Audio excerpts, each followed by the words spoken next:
right here before me, please. Going on record today, January the 30th, 2012. Mr. I'm here to set your bond this morning. I don't know anything about your individual case. If you do not understand the law that you're charged under, I'll be glad to explain the law to you. You have a charge of possession of a weapon during a violent crime and also a charge of murder. You have the right to have an attorney present with you when you go into court. If you cannot afford to hire an attorney, I will be glad to screen you to see if you qualify. That will be based upon your income, and then that will be applied to federal guidelines. You have a next appearance date scheduled for March the 9th at 9 o'clock in the morning at the courthouse at 109 Park Avenue, with a second hearing date scheduled for June the 1st, 1:30 in the afternoon at the same courthouse, 109 Park Avenue. You also have a right to what is called a preliminary hearing. What happens in that hearing, the state is prosecuting you. They have to come in and give sworn testimony before the judge to establish probable cause. What was your intent, your knowledge, your involvement? Did you violate the laws of the state that you've been charged under? If they cannot establish probable cause, then your charges can be dismissed at this hearing, but you can be directly indicted if there's enough evidence to take before a grand jury. This is the form to request that hearing. You will need to turn this in to your attorney or give it to the solicitor on your next appearance date of March the 9th. If you fail to turn it in to one of the parties, then that means you have possibly waived your right to have this hearing. Do you understand the charge of possession of a weapon during a violent crime? Yeah.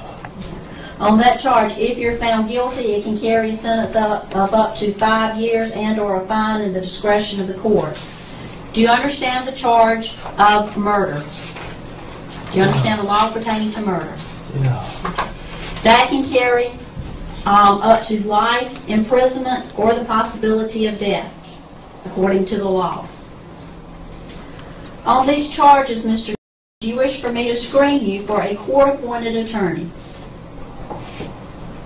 Do you have the income to hire an attorney on your own? Does it look like it? I don't know, sir. I don't have any idea. I just ask that you answer my questions. Are you currently employed? No. Do you want me to screen you for an attorney? No.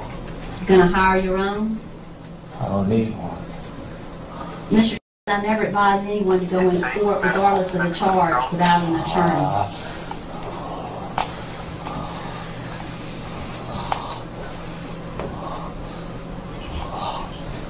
Do you want to be screened for an attorney? I don't care. Mr.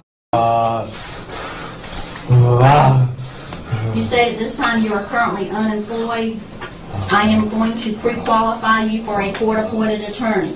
Someone from the public Someone from the public defender's office will come over and speak with you about your case. Now, on the charges of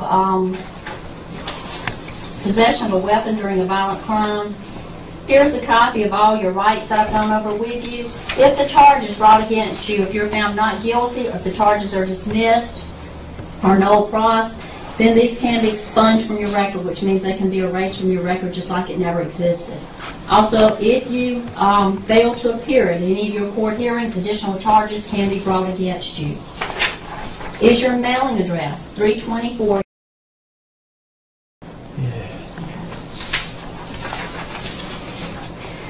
Mr. This is your paperwork with your next appearance dates on it. It also tells you that I have pre-qualified you for a court-appointed attorney. I need you to sign that on the bottom line for me, and I will give you a copy of it.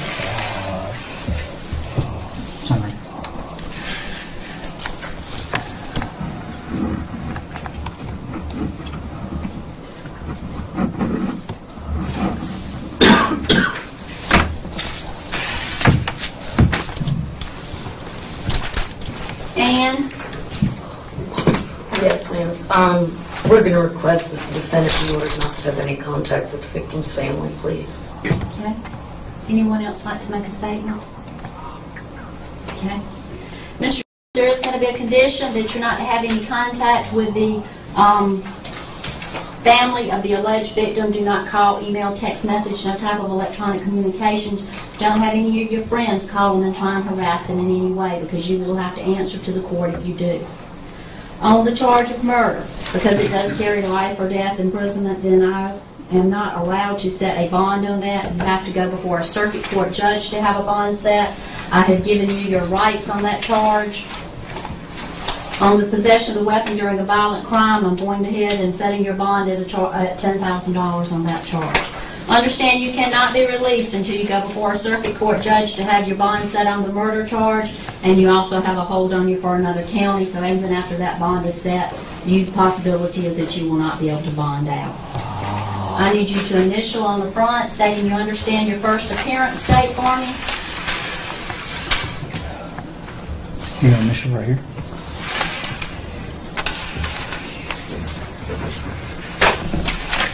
And sign the back across from your mailing address.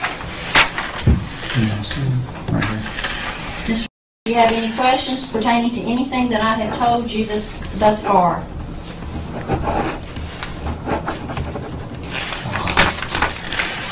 Okay. All right, sir. All right. Is this your left?